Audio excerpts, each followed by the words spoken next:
Je voudrais vous parler de Michel Fourniret, que vous connaissez, l'ogre des Ardennes, comme on dit, qui est mort en 2021 à l'hôpital de la Salpêtrière à Paris. Mais évidemment, Fourniret, on le connaît pour les viols et les meurtres de jeunes filles qu'il a enlevées avec la complicité de sa femme, Monique Olivier.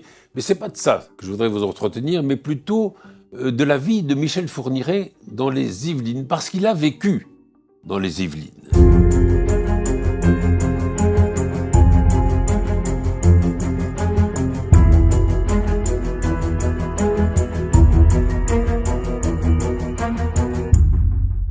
Il est né en 1942 dans les Ardennes et il s'est installé dans les Yvelines assez longtemps d'ailleurs, entre 1966 et 1982.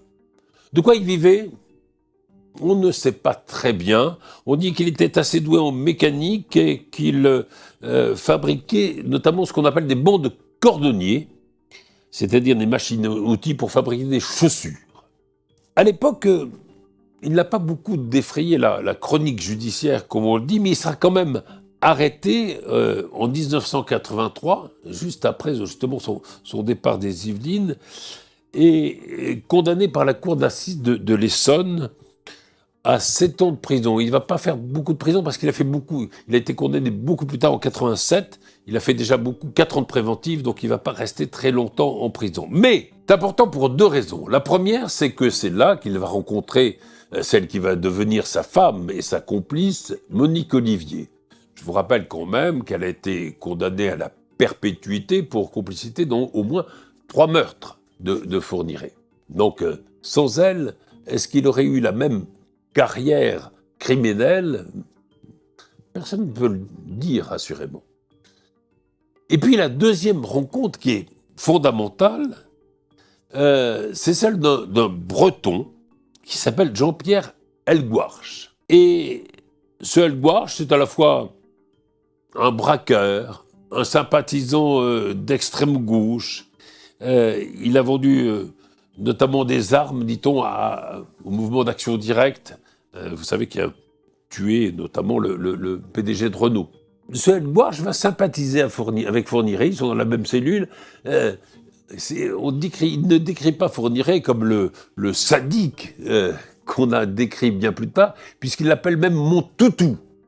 Il dit à Fourniret, voilà, il y a un trésor, qui est vraisemblablement le trésor de ce qu'on a appelé le gang des postiches. Il lui donne l'adresse du trésor, il dit va le chercher et puis remets-le à ma compagne qui s'appelle Farida Amiche.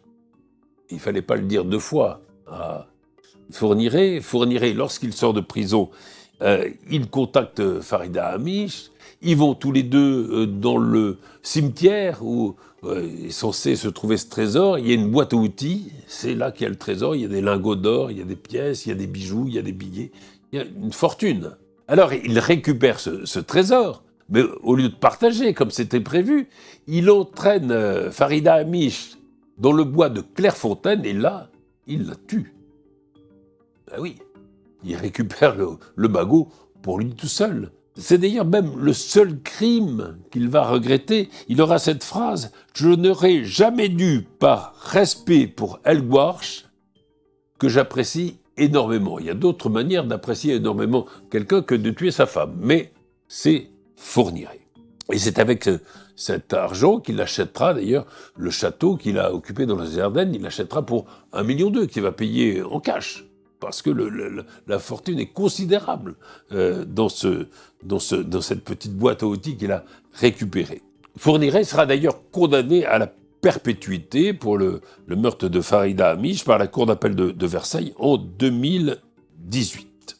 Mais puisqu'on parle de Fourniret et des Yvelines, il y a une chose assez intéressante dont personne n'a vraiment parlé. C'est une lettre de Fourniret qui date de 2004 et dans laquelle il s'accuse d'avoir assassiné l'ancien ministre Robert Boulin. Voilà ce qu'il dit. Je lui ai confié à ma femme dans les années 80 que j'avais attenté à la vie d'un frère d'une loge maçonnique, ministre de l'économie, dont le corps fut retrouvé près de Rambouillet dans les étangs, suicidé. Évidemment, Robert Boulin n'était pas ministre de l'économie, mais ministre du travail, mais son corps a bel et bien été retrouvé dans les étangs de Hollande, à Rambouillet, noyé dans une cinquantaine de centimètres d'eau. Vous savez que depuis toujours, la thèse de l'assassinat, qui est la thèse du suicide, qui est la thèse officielle, est contestée, notamment par la famille de Robert Boulin, et que la famille de Robert Boulin considère qu'il a été tué. D'ailleurs, il y a des ecchymoses sur le visage de Robert Boulin. Comment serait-il fait des ecchymoses lui-même? L'enquête a été très très mal menée, comme si on avait voulu cacher un secret. Il n'y a pas eu d'autopsie, ou très mal faite. Bref, la thèse de l'assassinat, elle est assez logique.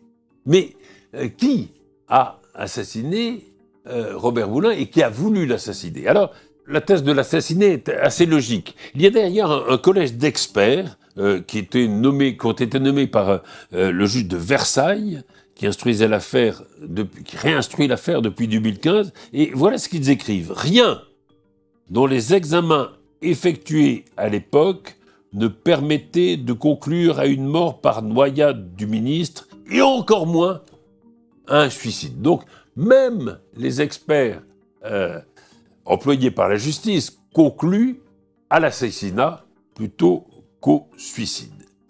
Et voici qu'arrive un témoin de la dernière heure.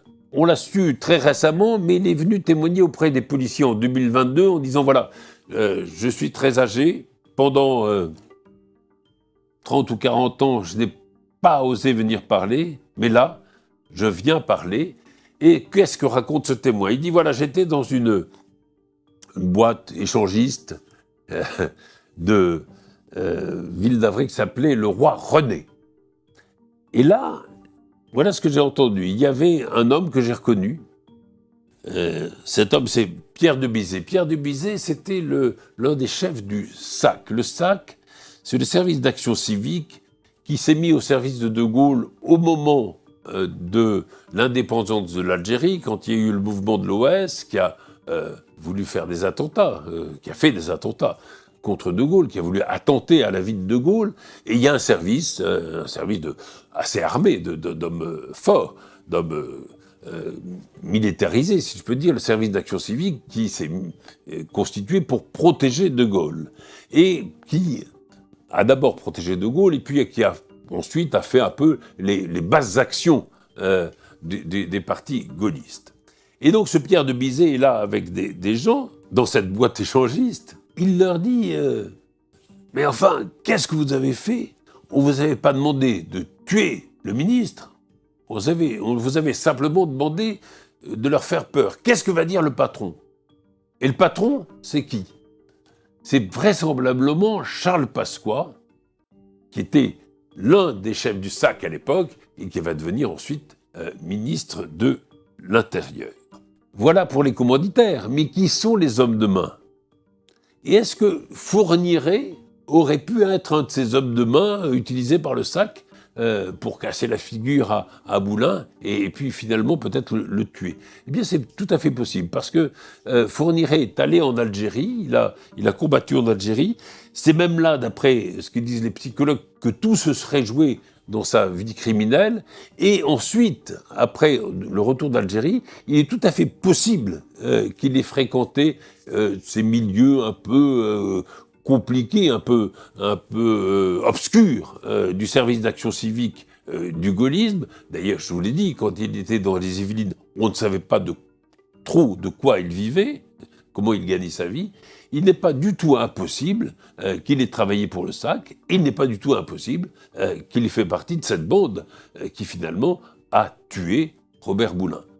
Mais très bizarrement et très curieusement, alors que Fourniret a très peu revendiqué de crimes, il a toujours été très muet sur les crimes sexuels qu'il a commis. Là, voilà un crime qu'il revendique et personne ne s'est intéressé au fait de savoir si il pouvait être parmi ceux du service d'action civique qui avaient attenté à la vie de Robert Boulin. C'est un des épisodes, on a dit que Fourniret emportait ses secrets avec lui dans sa tombe. Eh bien, voilà un secret de plus qu'il a emporté.